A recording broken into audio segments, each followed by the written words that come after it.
Alright, welcome to my next build. This is the ATM Martin B-26B Marauder, molded in 3 colors. So this is a really old kit as well. I picked this up off eBay, part of a package deal with some other kits that I wanted. Was debating whether or not to actually build it, but decided to go ahead and build it. Just a quick look around the box. Here you have the cover. Here along the edge you have the painting guide. Since it is in 3 color, you do have the option of just leaving the plastic as is and just apply the decals. Here's your color plan option 1. Edges are just the same thing as the cover art. Here in the other panel, you have another color options and decal options. A little information about the Marauder.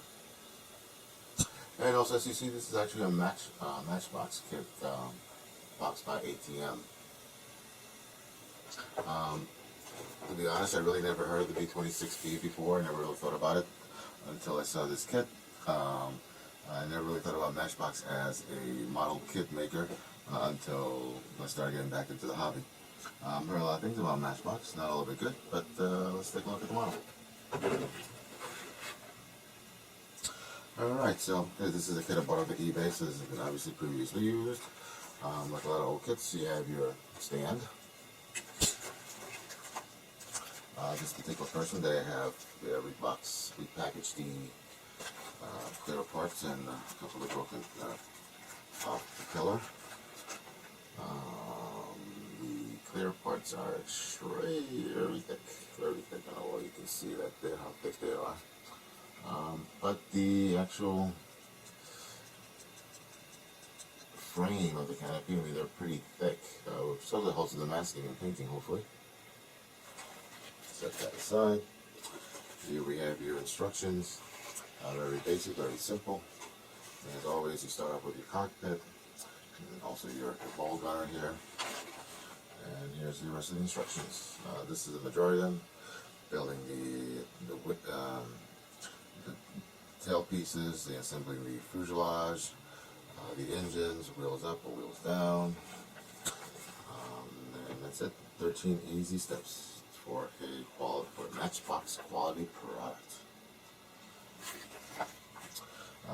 The decals that this came with were actually all no good. Probably got wet at some point, so they're ruined. So I won't be using those. I did get some aftermarket decals by Iliac Design. So these are them. You can see them here. So I have a few different paint schemes to choose from when I actually build this. Well, so the actual plastic, it says, it's molded in 3 colors. You have your olivey drab color. You have your gray silverish color, and you have your black color.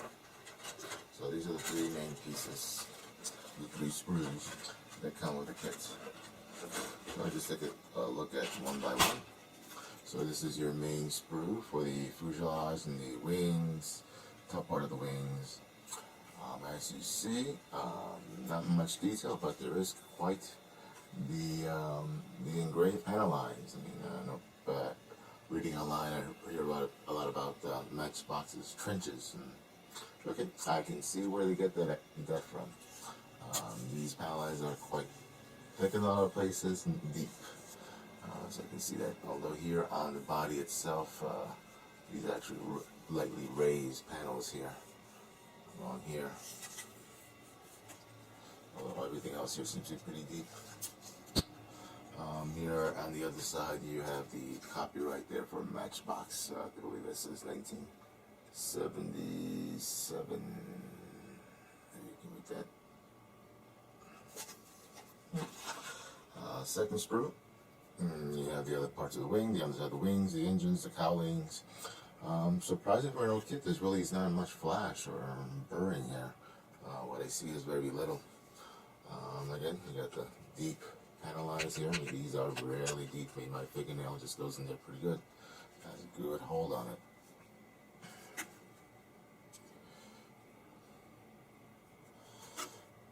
It's simple, but that's the trick, right? And then the last sprue is the black parts. You got part of the bay here, the engine, the guns, the wheels, the seats, the pilots. Here's the back end of this. As far as details, I mean, not much all that great detail there in the engine, but yeah, it's something. I mean, it's a really basic kit, and there's a second row of cylinders for the engine. And the pilots, you know, very basic. There's your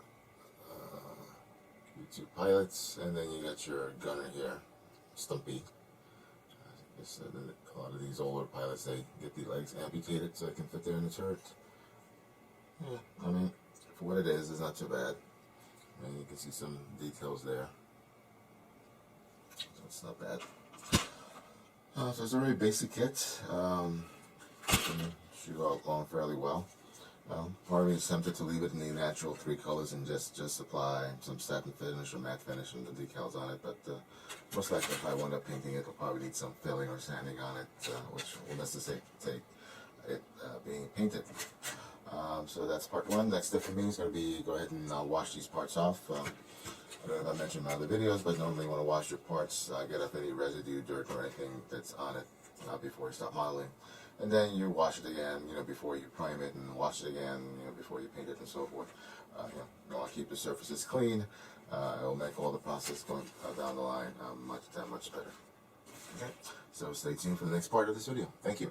Okay, so here's my next stage of the build. I put most of the assembly together: the wings, the wing parts, the top, the bottom of the nacelle, and one other little bitsy part here.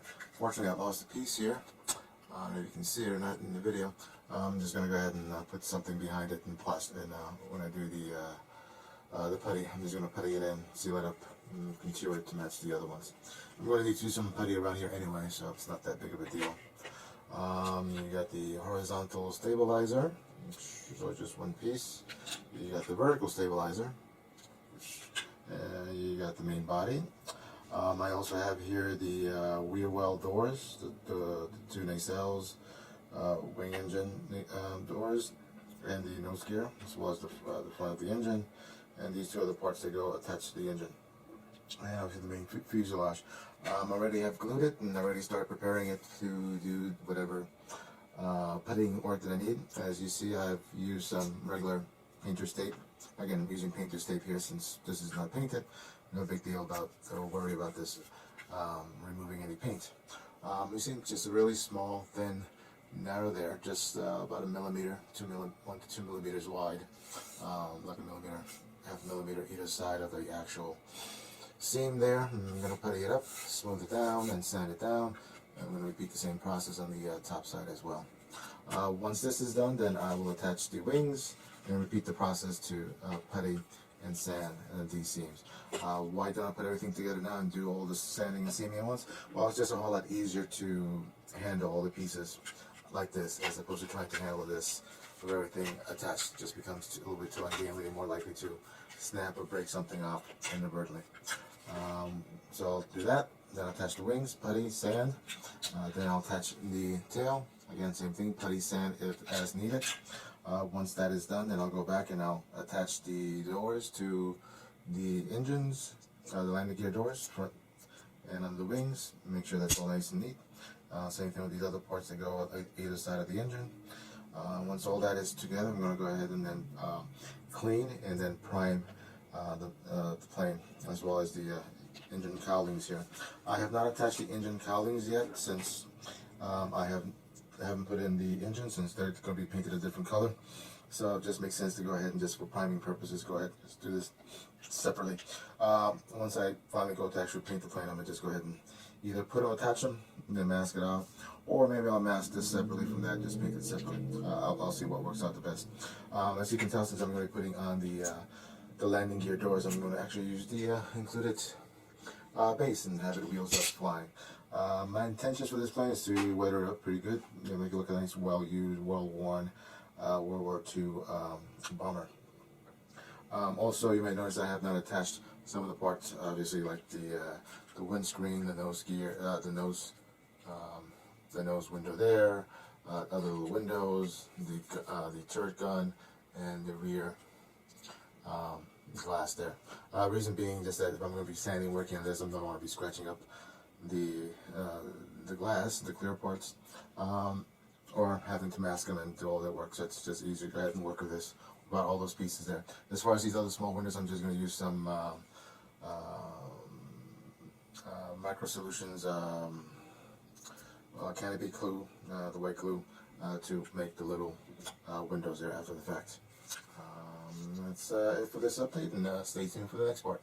Okay, so here we have the model right before I start the priming. So everything has been built, glued up to the stage.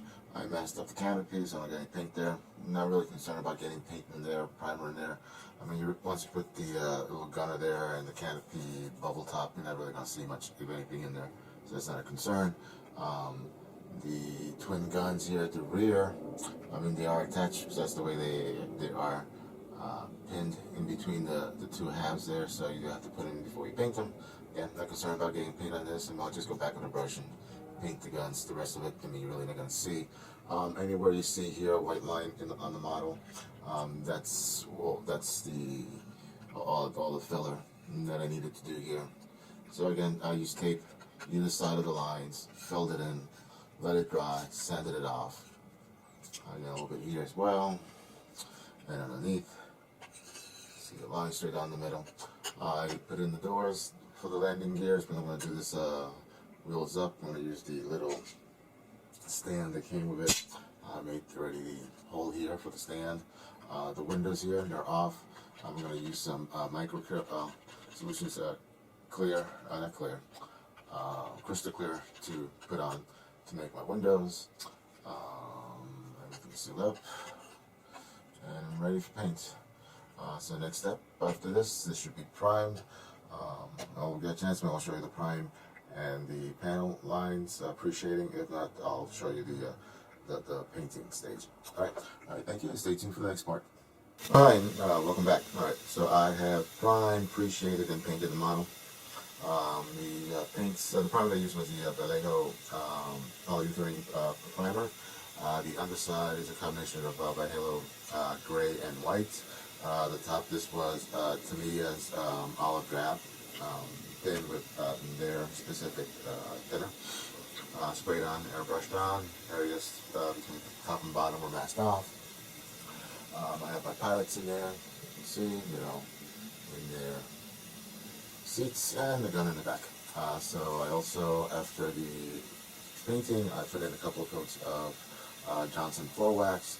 After that dried overnight, I gave it a nice little light sanding with some 400 grit paper, about 1400 grit paper, to smooth out the finishes, specifically the areas where the decal is going to be going. So the next step is now to go ahead and apply the decals. Be right back. Okay, so here we have the final model, painted and decaled. Let's see, I have all the decals on, a little bit of chipping, weathering on it. There's the props that we used there, included stand that came with. Actually hold it up. I think it came out okay for an older model. It wasn't the top of the line back then, but it went together pretty well. Not too many issues, as you can see. One thing I noticed that when I put in the engine covers here, then the hinges inside didn't quite match up well with the propeller, so they're a little bit more inset that they should be. I don't know where you can see that there. Also here in the front, I mean, there's probably space there for a gunner. Probably if I had a spare pilot, but I'll probably put it in there. So you have the gunner.